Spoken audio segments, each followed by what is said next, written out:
Tesla fait face à un recours collectif concernant une offre de supercharge gratuite. Quoi? Qu'est-ce que c'est que ça encore? Marketing trompeur lié à sa récente promotion qui promettait 3 ans de supercharge gratuite. La poursuite a été déposée par Sean Cohen, un résident de Los Angeles le 21 juillet, alléguant que Tesla avait utilisé une stratégie de marketing en ligne qui conduisait les clients ayant acheté des modèles S et X entre le 20 avril et le 30 juin 2023 à croire qu'ils bénéficieraient d'une supercharge gratuite illimitée.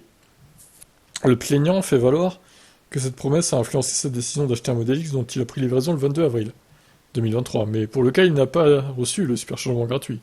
Cela a laissé, ainsi que d'autres acheteurs, supporter les coûts associés à la recharge des véhicules. Le procès alléguant que Tesla avait récolté des bénéfices substantiels à leurs dépens.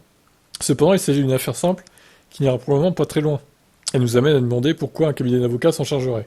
D'après un examen du procès par le site, l'écart semble provenir du fait que Cohen a pris livraison de son modèle X 2 jours après le début de la période promotionnelle, mais a acheté la voiture avant le 20 avril.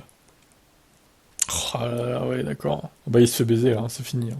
Le procès indique seulement que la voiture a été livrée vers le 22 avril, mais les termes et conditions de l'offre indiquaient clairement qu'elle ne s'appliquait qu'aux clients qui commandent et prennent livraison d'un nouveau véhicule S ou X entre le 20 avril et le 30 juin 2023.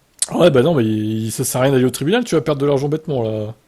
Elle retire ta plainte, hein.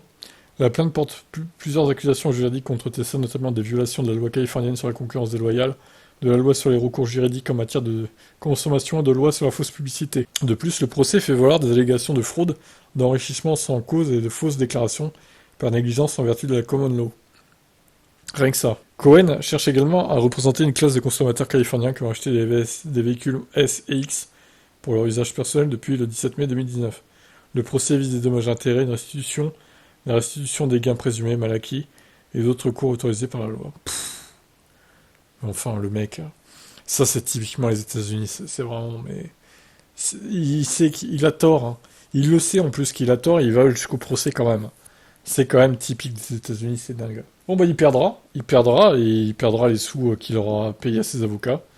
Et après, bah il a peut-être plein d'argent ce monsieur-là hein, pour acheter un modèle X. Après, voilà, il doit être blindé, mais bon, il va perdre, c'est sûr, clairement. Donc là, débile, vraiment. Qu'en pensez-vous?